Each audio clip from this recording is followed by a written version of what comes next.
Hello guys, and welcome back to Serenity Valley. This is episode 41, and a few hours have passed since we ended out episode 40. Thank you again, Rockhound, for joining me for that wonderful episode. And we have got a lot of work to do, and basically no time to do it. If you look at our weather forecast, it is currently 37 degrees Fahrenheit as far as ground temperature, and 43 degrees air temperature, and that's all well and good, except we need 41 degrees for our wheat, barley, and I think canola to germinate, and we're not going to see 41 degrees ground temperature until sometime game day 4, so 2 days from now.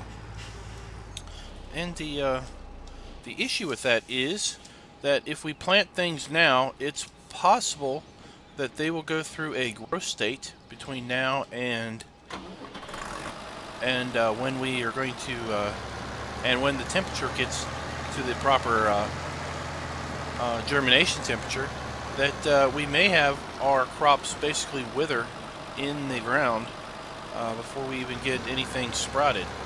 So we don't want to waste seed, we don't want to waste time, because once we do that, we probably have to cultivate the field again to get it so we can plant again. And then on that same grounds, we've got to get a decent temperature to plant our corn. And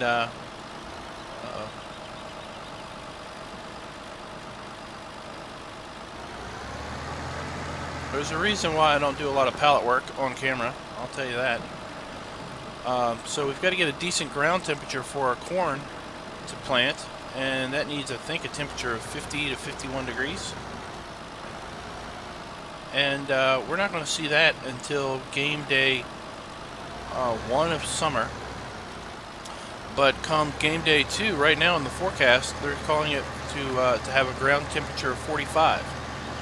Which is too cold for corn and soybeans to spawn or to germinate.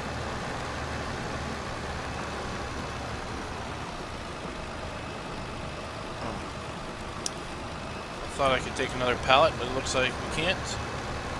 Let's see if anything else here is going to take cardboard. So if we look at our season's planting schedule, you can see we can plant corn now up through the second day of summer, and we can plant soybeans here on game 3, day 3 of spring, through the second day of summer. Both require a ground temperature of 50 degrees, but on the second day of summer, right now that's saying it's going to be 45 degrees. So we're not sure what's going to happen, and I'm a little worried that we might not have a corn harvest this fall, and we might not have soybeans this fall simply because of the cold weather that's being anticipated. Looks like we can put cardboard here.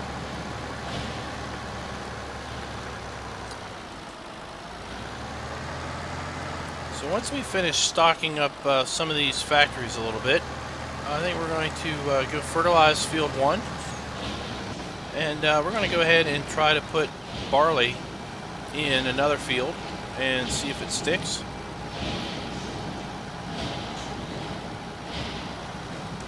It looks like we could probably put another pallet of pallets in our sugar factory.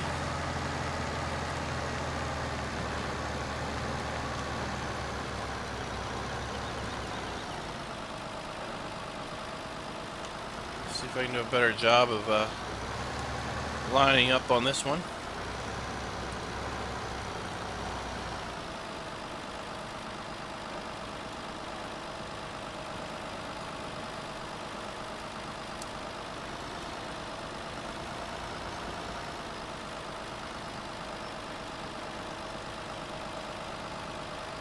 There we go, that's a little better.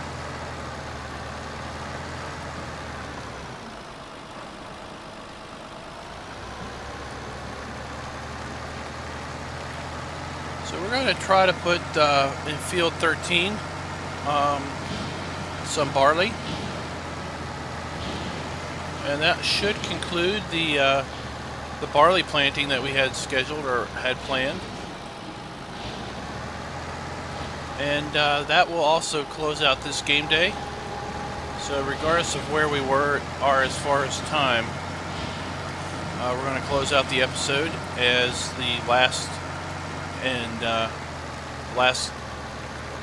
of game day 2 in spring.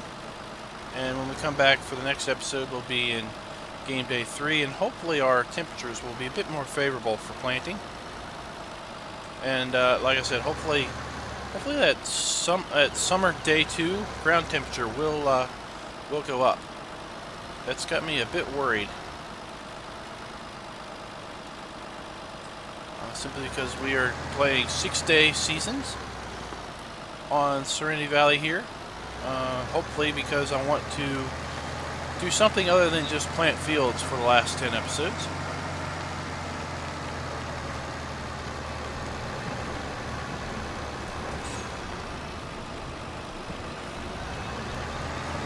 Alright, so it looks like that's pretty much stocked up. So let's just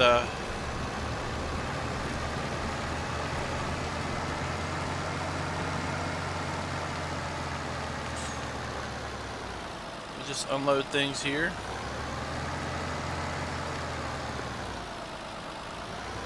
Might as well finish doing it the hard way.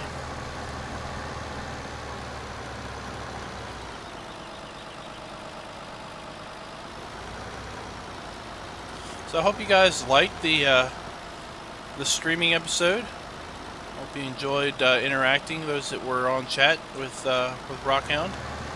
I know I really much enjoyed it. I thought it was great hearing some of the background of the map itself, and some of the struggles and toils that have gone into this wonderful map. And we mentioned on the stream, that version 2 of Serenity Valley 2 was just uploaded. I did confirm this morning that it is over at Mod Hoster. So for those of you that are playing Serenity Valley 2, you can get the updated version with hops and a couple other things over there today, or as of Sunday. By the time this airs, it will be several days that it's been up there.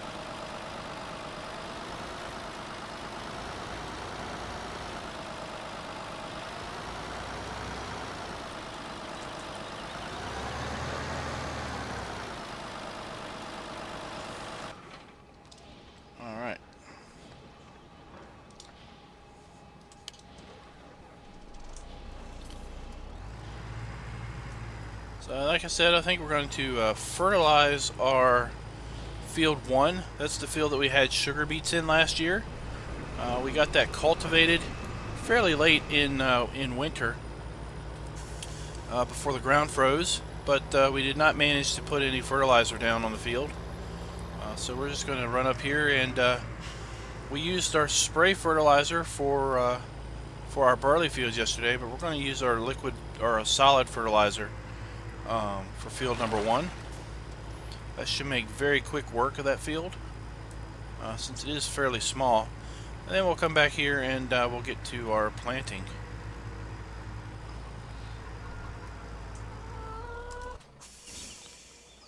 So field 13, that's right down there by the eggs. We've got a basket load of eggs to go ahead and pick up. Let's go ahead and actually see if we can't clear out our chicken coop again.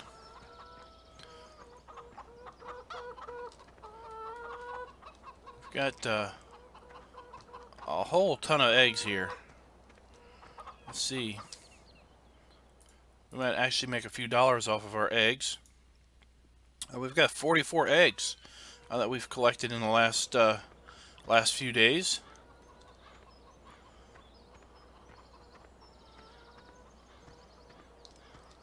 Let's use our case.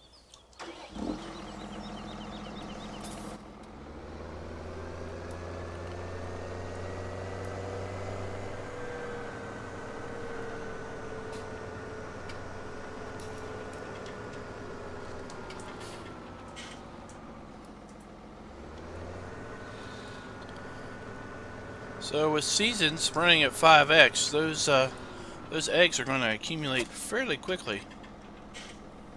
A lot faster than they were under normal gameplay.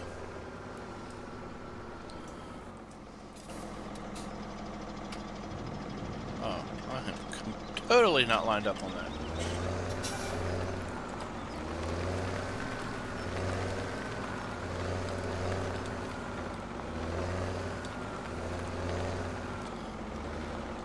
Like I said, I'm hoping that our ground temperature will come up here tomorrow and stay up, because we have a huge number of fields to plant, and I don't know if we're going to be able to get it all done in time. If we don't, then I guess we will not get it done. It's that plain and simple. We're not going to...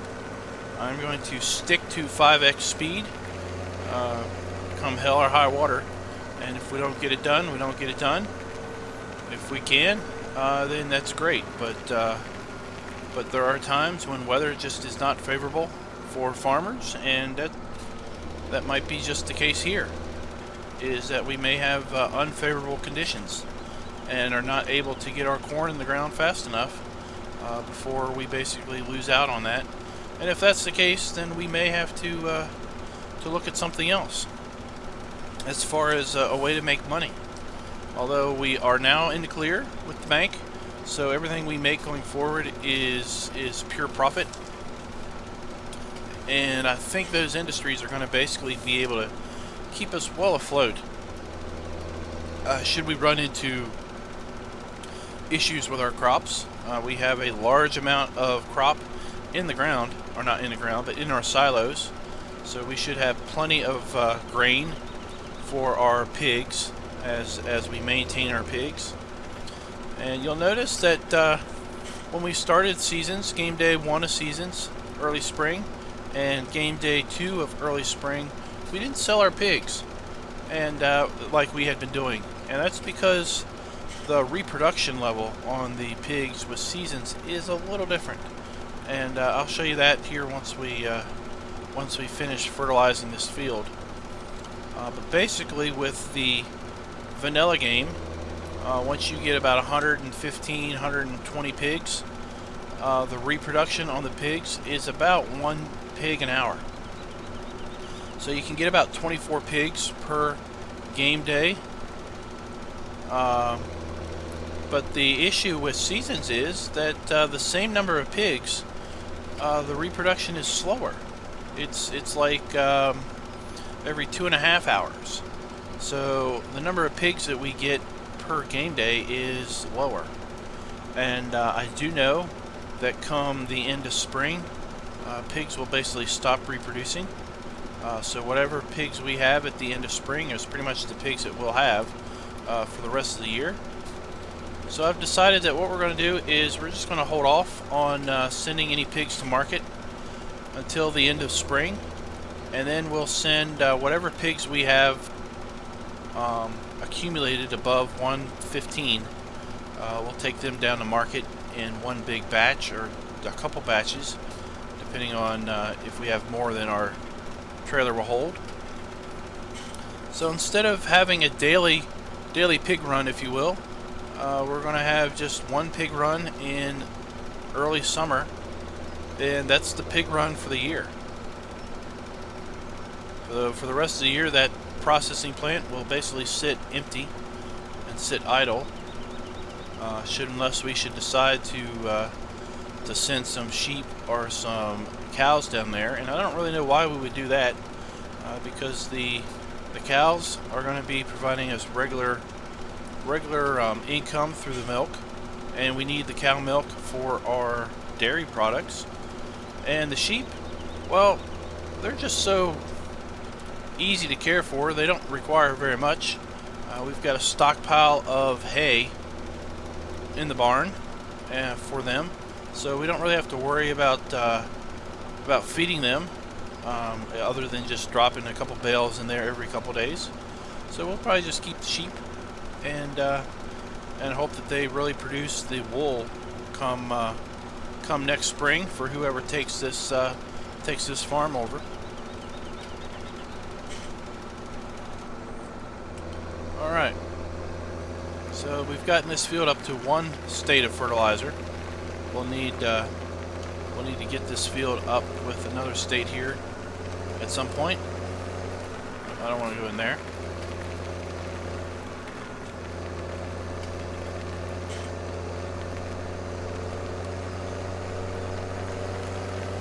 See here, Rockhound used the he used a big old cloth for the planter yesterday. I think I'll try that today and see how that works out.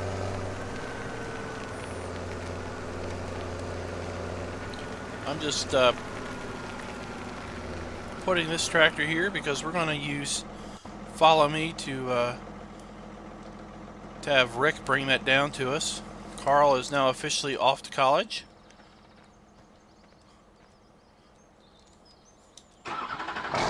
So we wish him the best.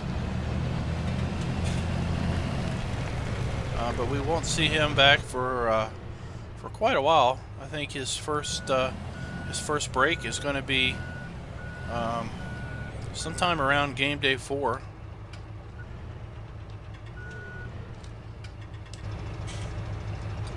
And Rick and I both have agreed that we're going to let Carl have his break and not put him to work. So I think his working days are over until spring semester is over, which should be around game day 3 of summer.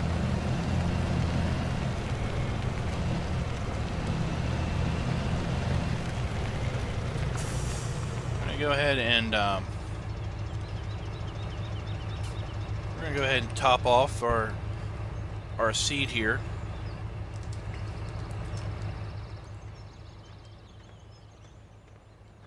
Before we run down to field 13.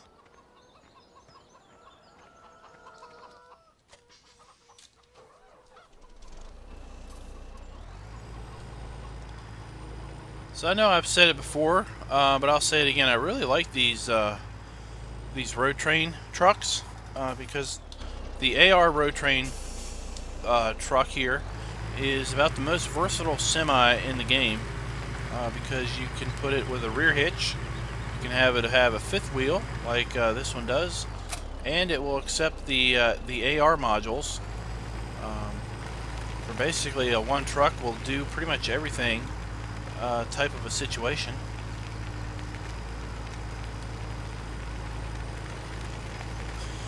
The fact that it's got really cool animations like the spinning drivetrain is just a bonus in my mind.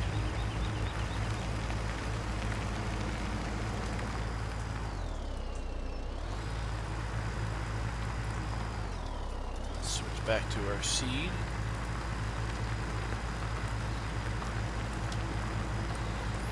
See how well we can back this pipe up.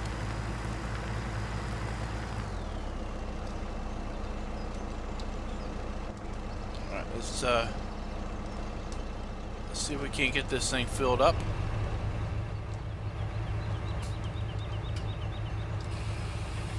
There we go. Let's just check our fertilizer.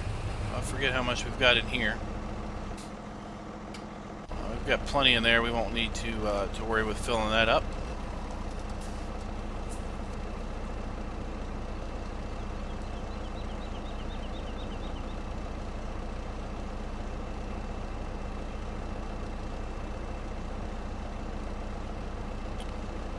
Almost full. There we go. Alright, we're just going to park him here. And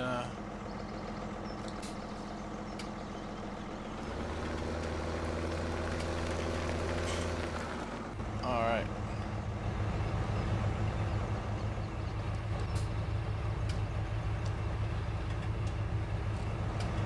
So off we go, field 13.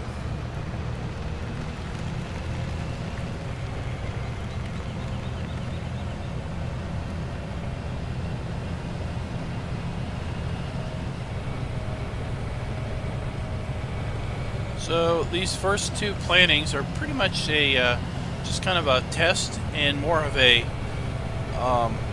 pray and hope that we've got adequate ground temperature by the time these germinate. If not, then we're just going to be having to redo these fields.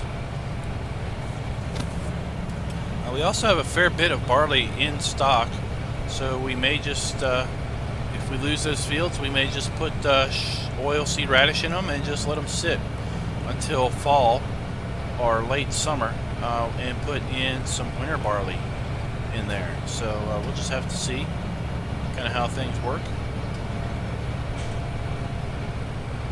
Got our wonderful spring colors here. Looks like some of the trees don't quite have their full leaves. It looks like we still got some barren branches, which is really cool.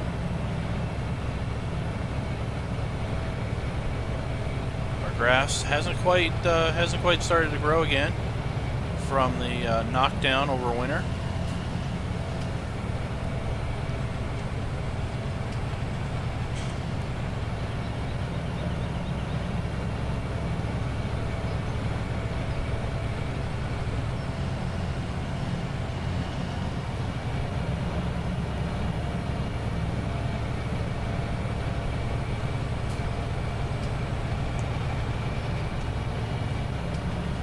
There's our diner that has been replaced in Rise of Industry.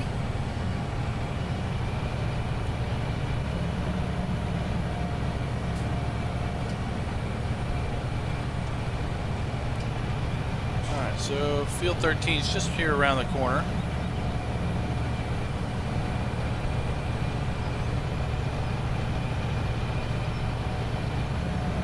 So I hope he's following along nicely. Looks like he is.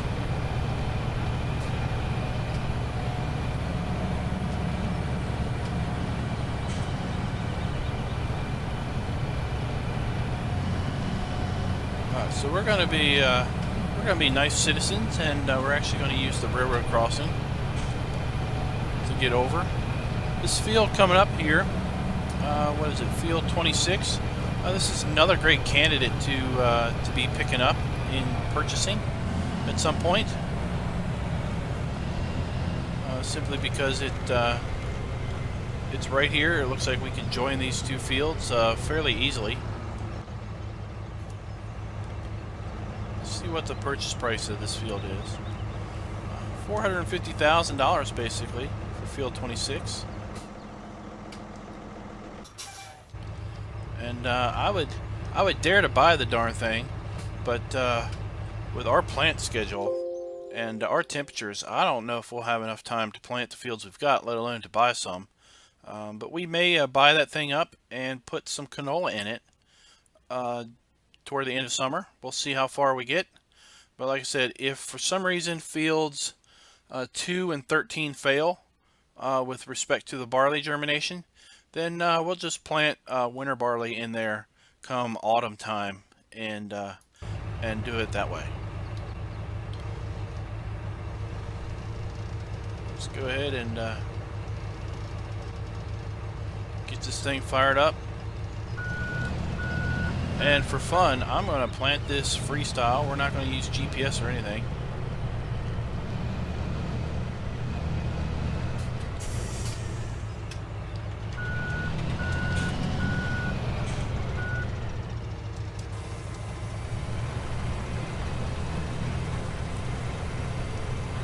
Oh, we're going to town.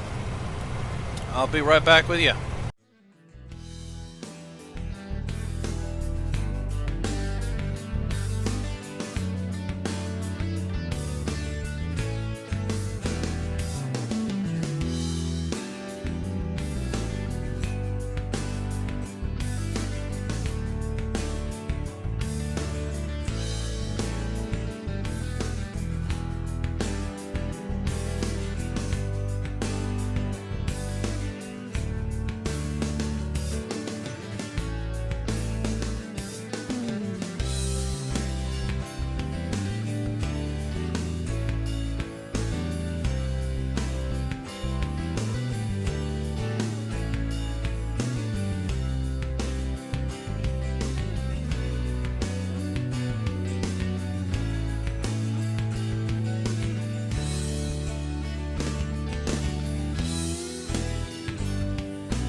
So guys, that's going to just about wrap us up here. I'm going to go ahead and fertilize this off camera.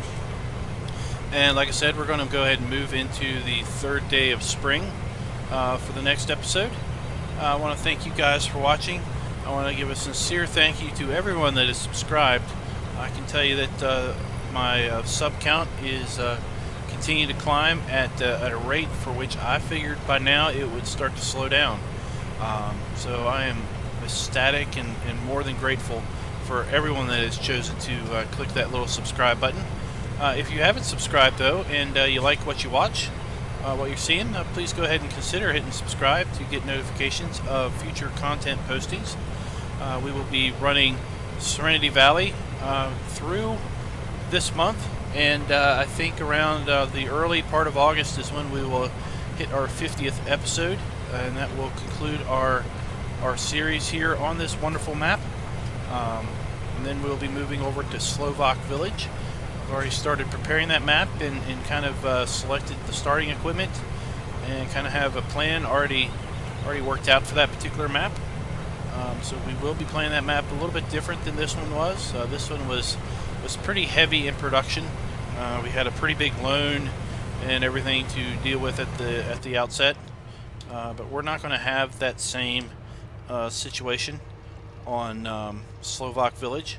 It's going to be a rather different situation there. So I hope you all do come to enjoy that once that series starts. If you haven't checked out PCSG, please consider checking out PCSG. It's a really great web community of fellow like-minded simulation-based gamers. We have a rather mature adult crowd there, so you won't have a lot of the juvenile behaviors that you find at some other sites with respect to support forums and the community in general. We're going to fire up Courseplay.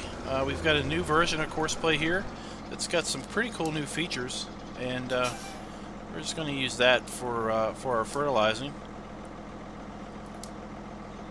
And then we'll close out. We're on field 13 here. We're going to do this new vehicle location thing and see how that works. So basically, we started at our current vehicle's position, and the starting direction was automatic. Let's go ahead and look at the course that it's laid out. So it's a rather interesting course, to say the least. It's kind of at an odd angle, but what the heck, we'll just let it play and see how it works. So also I'd like you to check out the 3 Dudes Gaming Network if you can. They're another like-minded group of individuals that are into simulation-based gaming. And lastly, if you can check out some of the guys that are linked in my YouTube description. They're all members either of 3 Dudes or of PCSG, and they'll got all kinds of great content there. So until next time, guys, happy farming.